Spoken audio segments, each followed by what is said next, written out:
Manish Stockholm के एक hotel के कमरे में बैठा था जहां वह छुट्टी मनाने गया था। उसकी सूची में शामिल वो जगह जहां उसे अपनी छुट्टियां बिताने की लंबे समय से ख्वाहिश थी।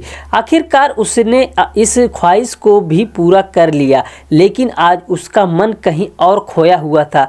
दरअसल आज उसके बुजुर्ग पिताजी का जन्मदिन था, जिनका कुछ साल पहले ही निधन हो गया था। मनीष को वो दिन अभी भी काफ़ी अच्छी तरह से याद थी, जब वो दोनों एक दिन दोपहर में मछली पकड़ने गए थे। चारा डालने के बाद जब वो दोनों लोग बड़े ही शांति मन से मछली के फंसने का इंतज़ार कर रहे थे, तभी मनीष ने बहुत ही सामान्य ढंग से अपने पिता से पूछा कि पिताजी, अब तक की पूरी ज़िंदगी में आपको सबसे खास उपलब्धि क्या रही है? ये तो बहुत ही साधारण सी बात है, मेरी ज़िंदगी की सबसे खास उपलब्धि तुम हो।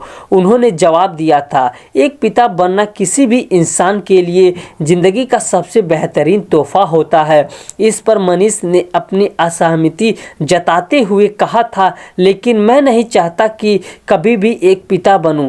मैं अपनी ज़िंदगी वैसे ही जीना चाहता हूं जैसे अभी चल रही है, और मेरे पास आने वाले समय में कुछ करने के लिए बहुत सारी प्लानिंग है, जैसे पूरी दुनिया की यात्रा करना।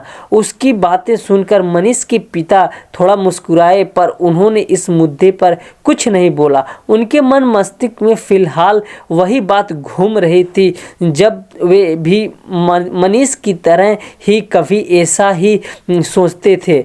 एक दिन तुम भी दुनिया की रीत समझ जाओगे, उन्होंने मनीष से कहा, और मछली मारने में अपना पूरा ध्यान लगाने लगे।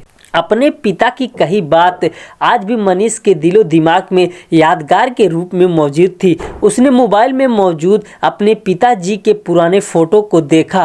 फिशिंग के दौरान उसने ये तस्वीर खींची थी। मनीष अपने सोच में डूब गया। उसके पिताजी ने किसी इंसान की ज़िंदगी के सबसे बेहतरीन तोहफे के बारे में आखिर क्या कहा था? मनीष उन जगहों के बारे में सोच रहा था जहाँ कभी वह घूमने गया था, जहाँ जमकर खूब पार्टियां की थी और अपने पैसे की बदौलत वो विलासमय जीवन जी चुका था। लेकिन उसे अब यह बात समझ में आ गई थी कि आखिर उसकी ज़िंदगी के मायने क्या हैं। पिताजी, आप बिल्कुल सही कहते थे, मनीष के मन ही मन कहा।